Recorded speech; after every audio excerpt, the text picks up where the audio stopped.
The desert was supposed to be quiet that morning, the kind of quiet that lets a man hear his own heartbeat if he stands still long enough. Ethan Hale had been riding through the canyon lands for 3 days, following a trail that wasn't on any map, chasing the faint hope of finding water and shelter before the heat swallowed him whole.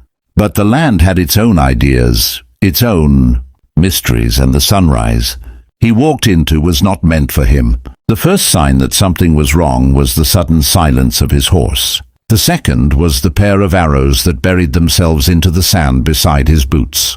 And the third was the soft, rhythmic footsteps that closed around him like a tightening noose. Ethan turned slowly and found himself staring at shadows. Shadows that moved with purpose. Shadows that carried bows and spears and eyes sharp enough to split stone.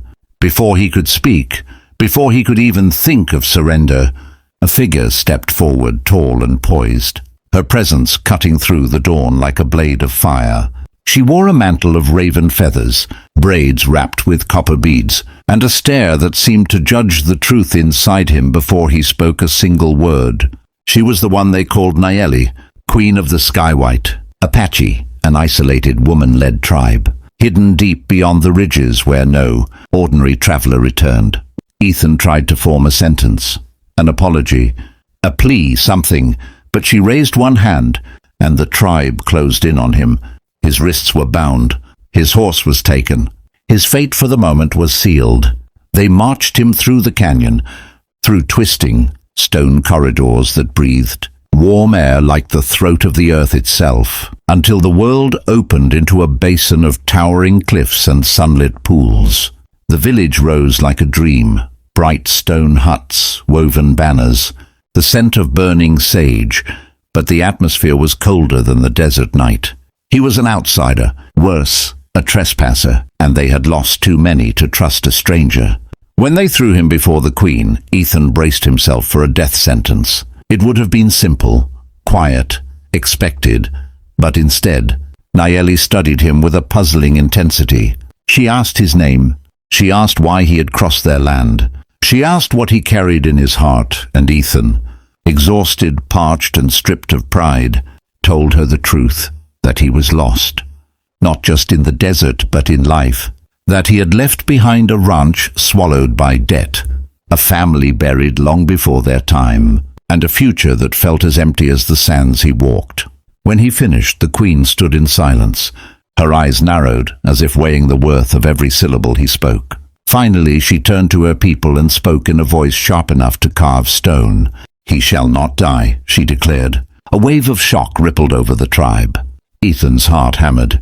Not dying was good, but why wasn't he dying? The queen stepped toward him, her shadow falling across his bound form. "A man who survives my land, but carries no purpose, is a danger to every world he touches," she said. "If you wish your freedom, outsider, you must earn it. You must prove your worth, not only to me, but to the spirits of this land." Ethan frowned. "What does that mean?" Her answer was a simple gesture toward the cliffs behind, her towering monoliths, rising into the sky like the pillars of another realm. "Beyond those stones lies the path of trials," she said, "a place where the weak break and the worthy rise. If you survive, you go free. If you fail..." She didn't finish. She didn't need to. Ethan could see the bones along the canyon walls, bleached by time and sun, telling stories without words. The tribe murmured among themselves, some angered, others curious. Why spare a stranger? Why test him? Why take the risk? Nayeli silenced them with one look. "The spirit sent him," she said.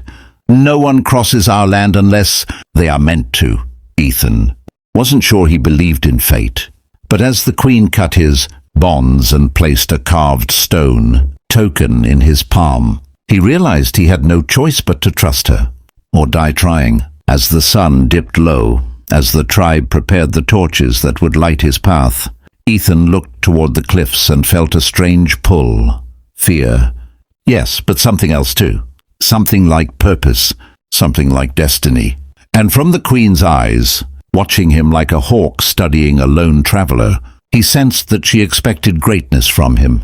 Whether he wanted that greatness or not, Before he stepped onto the trial path, he looked back at the watching tribe. "If I survive," he said quietly, "what then?" Nayeli answered with a voice both fierce and ancient. "Then you will not just earn your freedom," she said. "You will discover why the desert brought you to us." Ethan stepped into the canyon trail with the weight of a man carrying both fear and destiny on his shoulders. The Queen's tribe watched in silence from the edge of their village, their torches flickering like restless spirits. The cliffs ahead rose in jagged layers, carved by centuries of wind and storms, forming a pathway so narrow and twisted it looked like the spine of an ancient beast. The Queen's carved token sat in Ethan's palm, warm despite the cool stone it was made of. He didn't understand its meaning, nor why she had chosen him for this test, but he knew one thing: if he failed, his story would end in these shadows. With a deep breath, he stepped forward. The first trial came sooner than he expected. The path narrowed sharply, and the ground beneath him shifted like loose sand sliding off a dune.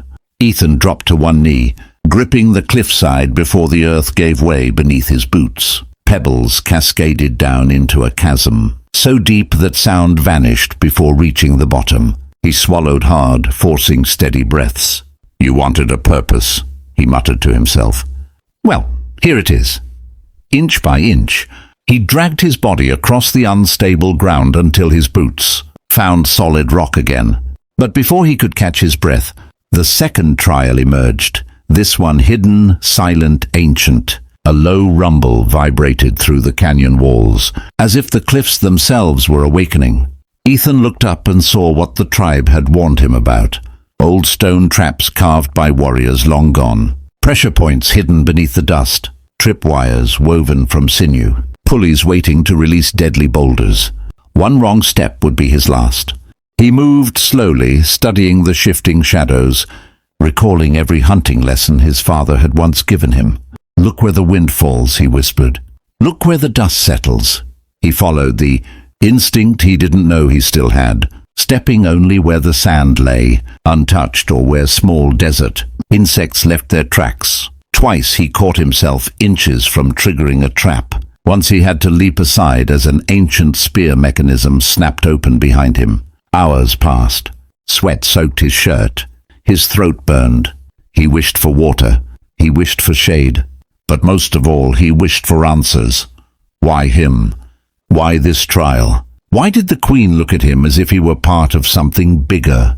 When night finally fell, the desert stars blazed overhead like a million watchful eyes. Ethan collapsed against a boulder, his muscles trembling.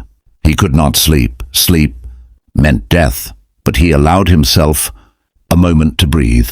That was when the voices reached him, faint, echoing, not human. The wind carried them like whispers from a forgotten age. At first he dismissed them as exhaustion, but then he saw it, a faint glow ahead, not firelight, not torchlight, something else. He followed the glow until he reached the third trial. A circle of ancient stones stood in a clearing, a place carved by hands older than the tribe. Symbols glimmered faintly along the rock faces, each one pulsing as if responding to his presence. At the center lay a bowl-shaped depression lined with ash. Ethan stepped closer. The carved token in his palm began to warm, stronger, hotter, almost burning. He placed the token into the center of the stone bowl, and the symbols ignited in brilliant blue fire. Not real fire, spirit fire. The canyon roared with energy, ancient and powerful. Visions flashed before Ethan's eyes, warriors standing beneath stormy skies, a woman leading her people with unbroken resolve, battles fought and lost, ancestors wandering through endless sands. Then he saw Nayeli, the queen, kneeling beneath a tree struck by lightning, lifting a newborn wrapped in deerskin. A prophecy whispered through the vision. A stranger will come from the direction of the dying sun. He will be lost, broken, without a name worth carrying. But from the ashes of his past, the spirits will shape him anew. He will walk the path that many fear. He will rise where others fall. And through him, the tribe will find the strength it once lost. Ethan staggered backward as the fire dimmed and the canyon fell silent again. The truth struck him like a hammer. This trial wasn't only a test of endurance. It was a test of identity, a test of spirit, and the Queen had known it all along. When he returned to the edge of the canyon, dawn was breaking. The tribe stood waiting, tension thick in the air. Nayeli stepped forward, her expression unreadable. "You returned," she said. Ethan nodded, trembling, exhausted but alive. "I know why you sent me there." The Queen's eyes narrowed slightly. "Then speak." Ethan lifted the token, now glowing faintly with the blue mark of the spirits. "Because your people aren't looking for a prisoner or a threat." His voice steadied. "You're looking for someone to stand with you." Gasps rippled through the tribe. The Queen approached until she stood inches from him, her gaze burning like a sunrise. "So, did the spirits choose you?" Ethan didn't hesitate. "Yes." The Queen raised her chin, studying him. And then, something rare, something no outsider had ever seen. She smiled. "Then," she said softly, "your life does not belong to death anymore. It belongs to destiny." Behind her, the tribe bowed. Ethan Hale, once just a lost traveler, now stood at the beginning of a story greater than himself. And for viewers watching this incredible journey, if you want more powerful Western tribal stories like this, make sure you subscribe to the channel because the adventure is only just beginning.